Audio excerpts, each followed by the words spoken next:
aura vraiment du mal à vivre une épreuve sur le sec cette année. C'est encore valable pour la troisième manche du championnat de France d'Enduro 24 MX ici à Boussac dans la Creuse.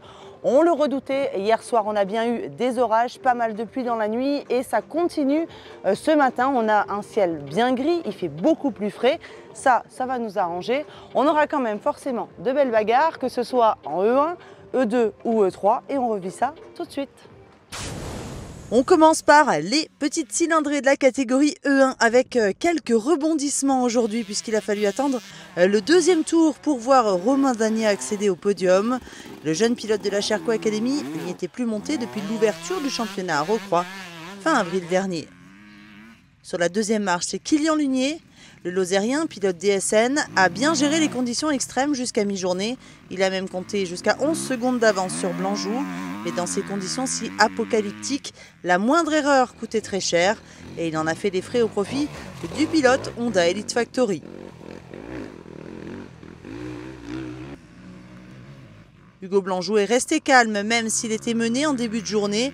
Et c'est l'expérience qui a parlé aujourd'hui pour inscrire encore son nom en haut du classement E1, comptabilisant 6 victoires en 6 journées cette saison.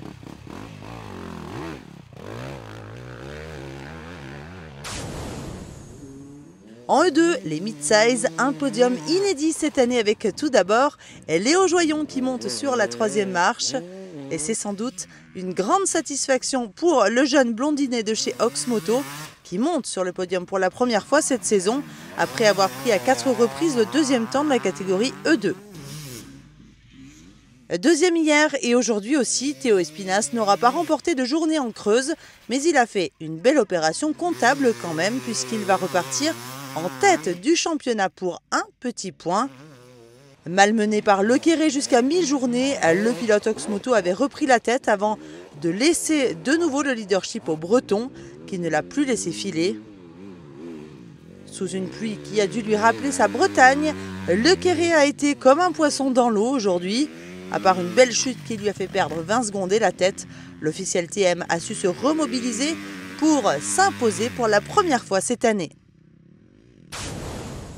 Enfin, en E3, là aussi, ça a pas mal bougé avec tout d'abord Julien Roussali, le leader au championnat qu'on retrouve sur la troisième marche du podium. Et cinquième après 3 spéciales, l'officiel Sherco a surtout réalisé une meilleure seconde partie de journée pour grappiller du temps petit à petit et se faire une place sur le podium. Il reste néanmoins en tête du championnat provisoire E3. Sur la deuxième marche, c'est Antoine Alix, le pilote Oxmoto qui comptabilise le plus grand nombre de victoires de catégorie aujourd'hui avec 5 spéciales à son actif. Longtemps leader, c'est en fin de second tour qu'il se fait reprendre. Mais la bataille est rude avec son adversaire principal du jour. Même s'il s'impose sur la dernière spéciale, ça ne suffit pas. Il s'incline pour 7 petites secondes face à Luc Fargier. C'est le pilote du Daffy Enduro Team qui a pris l'ascendant aujourd'hui dans des conditions dantesques.